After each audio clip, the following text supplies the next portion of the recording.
Hey, this is Alex, and I'm at Tech Cinema. I just got out of watching The Bride. Um, it's a movie directed by Maggie Gyllenhaal. Yes, Gyllenhaal as in Jake Gyllenhaal's wife. So Maggie Gyllenhaal.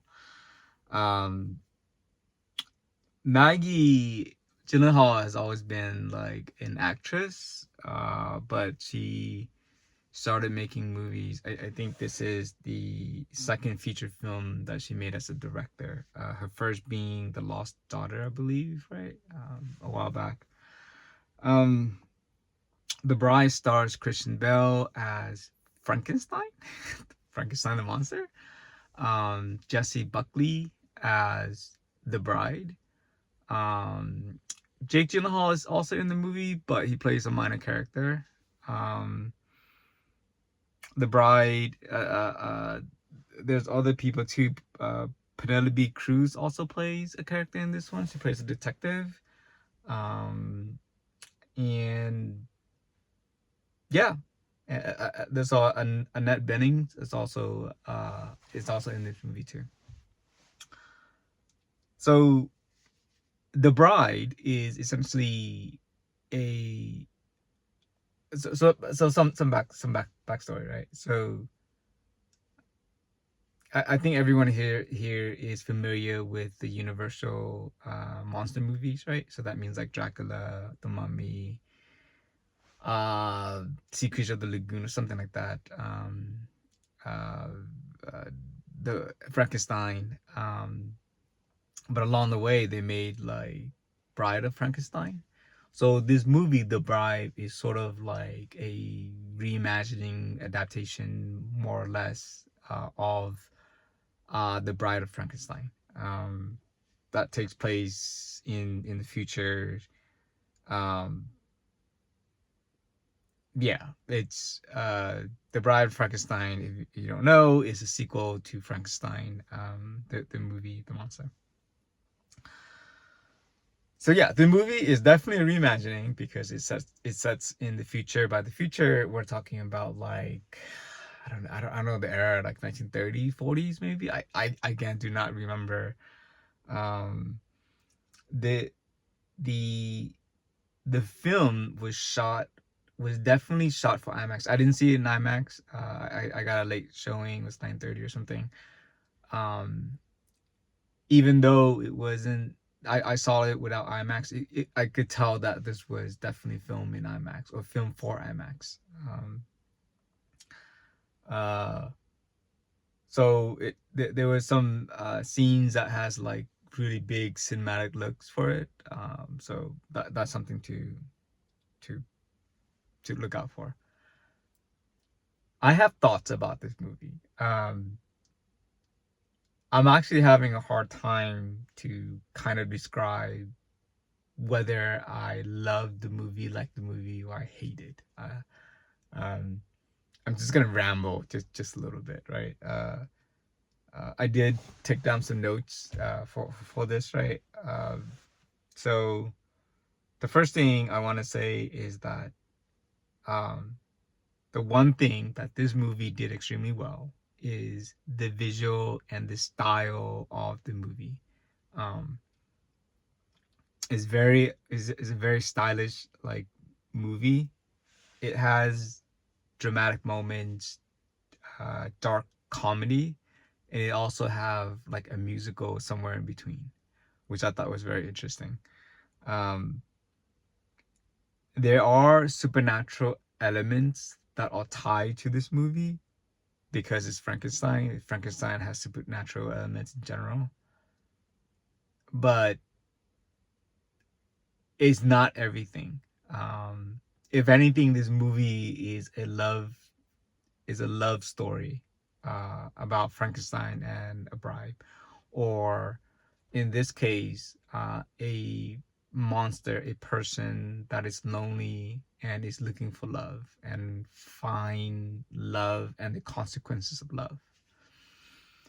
Um, the movie has a lot going for it, or is bending a lot of stuff together, right? At one time is a um monster movie, at other time is a gangster movie, at other time it's a detective movie. Uh it's social commentary. It's a little bit of everything, but I think the thread that ties everything together is the romance, or the perception of romance in this movie. This is more or less a Bonnie and Clyde type of movie. It's on my list of movies to watch. I haven't seen that movie, but by Bonnie and Clyde, I meant to say that the movie is about a couple on the run. Um, so I talk about the settings. So very interesting, modern 1940s, 50s. Again, I don't remember. I don't recognize it, but like you have cars. You know, Frankenstein in a period in which there's a car, and people, I guess, are starting to accept uh things, I guess. So yeah. So visually, the movie is like gorgeous to look at. The production design is fantastic. The costume, prosthetic, and makeup is like incredible. Christian Bale, like monster design. I hate to be Christian Bale in this movie because I can tell that he must have sat down for, every time he's on screen. He must, like, every day when he's filming, he must have sat down for like 5 hours to 7 hours worth of like makeup to get it right. Same thing for the bride. They it is it is gorgeous to look at, but it's a lot of dedication.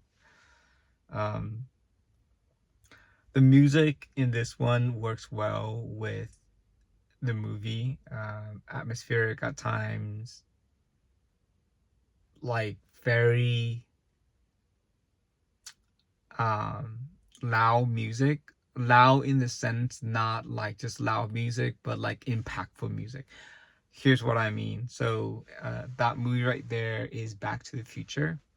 So if you ever watch Back to the Future, if you if we think about Back to the Future in general, the movie is actually a very small movie. Like the actions and so forth, like it's a very small, and the reason why it feels so big is because the music is so impactful. It makes the movie feels like 10 times bigger than what it is. It is the same thing for this movie too. I felt that certain scenes, the music elevated like many of the scenes to make it like grander. Performance wise, the movie is very strong. Christian Bale kills it. As Frankenstein, he plays this lonely character really well. Um, but it's the funny thing is when I watch him, I always see like there's that little Batman or Bruce Wayne in him somewhere in there. Maybe it's just the way he acts. But the star of the show is definitely the bride. Jessie Buckley is like fantastic in this movie. Is she the dialogue? So she plays. It's like her character is kind of possessed by the author of Frankenstein, Mary Shelley. Um, so like uh the way she switched from one frame of mind or one character to another within the same scene, or in the same conversation, is like amazing. Just seeing her do that, she's really good in this one. Just overall great performance by her. Definitely there is a lot of personality, unpredictability of the character. um and definitely the performance really stood out. um the movie itself is definitely like some sort of art housey type of movie, even though it's filmed in IMAX. I don't really know if it's meant for everybody. By that, I don't know if like a regular person who likes like I don't know, Indiana Jones or like blockbuster movies will find this movie interesting. I will get to what I think about it in a second. Um,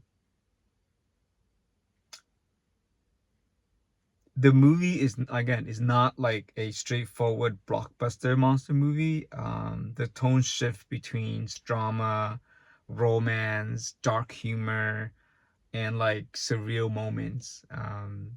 So there's a lot of those kind of shots in the movie. Uh,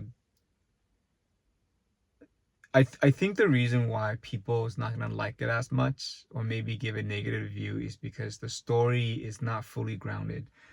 Um, by that I mean, it's like not fully explained. Like, so you can suspend your disbelief that Frankenstein is alive and the bride is alive. But like there's some elements in there that was just like, wait, you just got shot like a couple of times and yet you still live, and there's some weird stuff in there like that. Um, there was some stuff in there that were like, that is just too uh coincidence or too something. It doesn't feel like a movie. It's more of a character of a movie. Um, so one thing about this movie is that, sorry, today is March 6th, 7th or so, right?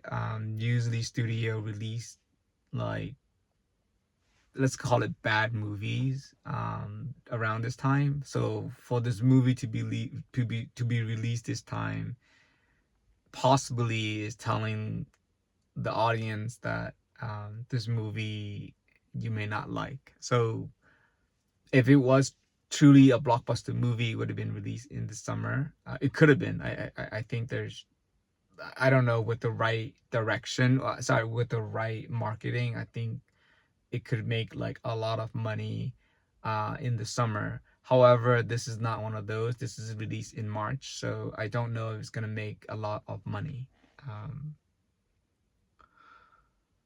So ultimately, the big question is, do I like it or not? And I think personally I like it. I'm gonna give it 7.5 out of 10. I don't think people's gonna give it that high. Either you're in two camps. Either you're gonna really love this movie, or you're gonna be like, it's a 5 or 6. I'm gonna give it 7, maybe a high 7 or so, 7.5, 7.7. I like the directions of this movie. I like the art. I like the just the risk taking of this movie. For Maggie to do a second movie like this is bold, and I like that boldness for her. Um, uh, it's really is ultimately a beautiful movie, to like a beautiful film, and if you can, I encourage you to go watch it. Anyways, this is Alex with Duck Cinema, and I'm out.